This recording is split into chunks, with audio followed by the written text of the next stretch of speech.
छत्रपती शिवाजी महाराजांचा खरा इतिहास महाराष्ट्रातील शिवप्रेमींना तर माहिती व्हावाच, पण तो देशभरातील शिवप्रेमींनाही समजावा। तसेच छत्रपती शिवाजी महाराजांच्या विचाराची प्रेरणा देशातील सैनिकांना मिळावी, यासाठी सीमा सुरक्षा दल आणि लष्कराच्या जवानांसोबत जयंती सीमेवर साजरी व्हावी असा संकल्प मराठा टायगर फोर्सने केलाय। दरवर्षी मराठा टायगर फोर्स तर्फे वेगवेगळ्या राज्यात छत्रपती शिवाजी महाराजांची जयंती साजरी केली जाते। यंदा 22 फेब्रुवारीला राज्यामधील जैसलमेर जिल्ह्यात भारत पाकिस्तान सीमेवरील श्री तानोटा राय माता मंदिराच्या परिसरात सीमा सुरक्षा दलाच्या जवानांसोबत शिवजयंती ऐतिहासिक सोहळा आयोजित करण्यात आला आहे। नमस्कार, मी वर्षा काळे, तुम्ही पाहताय स्टार महाराष्ट्र न्यूज।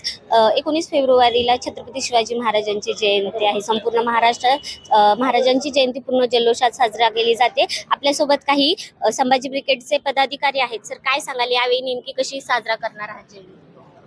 पहिलं जय जिजाऊ जय शिवराय। मॅडम, आता तुम्ही विचारलं की कशा प्रकारे साजरी करायला पाहिजे। आता आपण समजले मराठी लोक आहात, तर आपल्याला शिवाजी महाराज काय होते हे सांगण्याची गरज नाहीये, परंतु की आपले जे शिवाजी महाराज होते ह्यांनी जे कार्य केलं, ह्यांनी जे टोटली जो समाज आहे तो एकत्रित आणण्याचं काम केलं, बाहेरच्या परकीय आक्रमणाला त्यांनी जे रोखून धरलं, त्याच्यामुळे जो आपला समाज टिकून आहे, तर सर्व देशवासियांना त्यांच्या म्हणजे त्यांनी जे कार्य केलेलं आहे ते सगळ्यांपर्यंत पोहोचणं हे खूप गरजेचं आहे। त्यानुसार आम्ही ते काम चालू केलेलं आहे। त्याची आता सध्या सुरुवात आहे, त्या प्रकारे आम्ही हे काम पुढे चालू ठेवणार आहे। या कार्यक्रमामध्ये साधारणतः 2 ते 3 हजार पेक्षा जास्त लोक सहभागी होण्याची शक्यता आहे असा आमचा अंदाज आहे। कारण आम्ही तर छत्रपती शिवाजी महाराजांची जयंती राजस्थानच्या तिथं तर करतोच आहोत, पण भविष्यातलं आमचं स्वप्न आहे की महाराजांना आम्ही नौदलाच्या सोबत सुद्धा समुद्रामध्ये पण महाराजांची जयंती आम्ही त्यांच्यासोबत साजरी करू। नियोजन कसं असणार आहे? नियोजन म्हणजे त्या ठिकाणी जो कार्यक्रम आहे, ज्या प्रकारे या ठिकाणी जसे शिवजयंतीचे कार्यक्रम होतात तशाच पद्धतीचा फक्त त्या ठिकाणी कार्यक्रम होईल, इतकंच नियोजन आहे। नियोजनामध्ये आम्ही जसे की दिवसभर वेगवेगळे कार्यक्रम असतील, आपल्या महाराष्ट्रीयन पद्धतीने सांस्कृतिक कार्यक्रम असतील, सोबतच रक्तदान शिबिर असेल, पुरस्कार वितरण सोहळा असेल, किंवा वेगवेगळ्या दोन्ही राज्यांमधले आपण काही प्रमुख अतिथी म्हणून त्या ठिकाणी निमंत्रित केलेला आहे। त्या सगळ्यांच्या मार्गदर्शनाने हा कार्यक्रम होणार आहे। नक्कीच कोणाकोणाला तिथे आमंत्रित केला?